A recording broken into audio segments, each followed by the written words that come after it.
उत्तर प्रदेश में 2027 में विधानसभा के चुनाव होने हैं, लेकिन सपा प्रमुख अखिलेश यादव ने अभी से बीजेपी की विदाई का दावा कर सरकार की मुश्किलें बढ़ा दी हैं। वो लगातार बीजेपी पर हमले कर रहे हैं और कई गंभीर आरोप लगा रहे हैं, जिससे बीजेपी सवालों के घेरे में है। इसी कड़ी में अखिलेश यादव ने एक बार फिर बीजेपी पर निशाना साधा है। तो क्या कुछ बोले हैं अखिलेश, क्या है पूरी खबर, देखेंगे इस रिपोर्ट में। 2027 में होने वाले यूपी विधानसभा चुनाव को लेकर सपा प्रमुख अखिलेश यादव ने अभी से कमर कस ली है और वो पूरी तरह से आर पार के मूड में दिखाई दे रहे हैं, जिसके चलते उन्होंने बीजेपी के लिए हमलावर रुख इख्तियार किया हुआ है। अखिलेश ताबड़तोड़ हमले कर बीजेपी के लिए बड़ी मुश्किलें खड़ी कर रहे हैं। इसी कड़ी में अब उन्होंने बीजेपी पर जनता से पैसे की उगाही का आरोप लगाया है।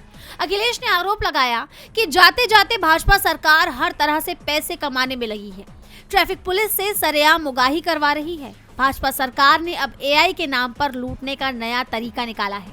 भाजपाइयों के लिए एआई का मतलब आमदनी, इनकम है।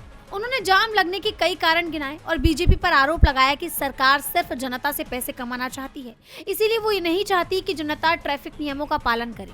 अखिलेश ने कहा कि चौराहों पर ट्रैफिक पुलिस नहीं मिलती, बल्कि चौराहे से आगे किसी मोड़ पर आड़ लेकर छुपी रहती है और लोगों के ट्रैफिक नियमों को तोड़ने का इंतजार करती रहती है, जिससे चालान का दबाव बनाकर उससे वसूली की जा सके और ऊपर वालों से मिला टारगेट पूरा हो सके।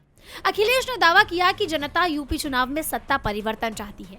उन्होंने आगे कहा कि जनता भाजपाई भ्रष्टाचार से उकता कर इस बार भाजपाई लाइसेंस को हमेशा के लिए रद्द कर देगी। अखिलेश यादव के ये हमले बीजेपी के लिए बड़ी चुनौती बनते जा रहे हैं।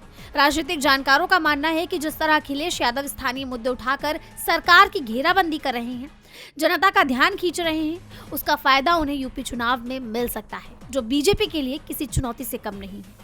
डीबी लाइव की रिपोर्ट।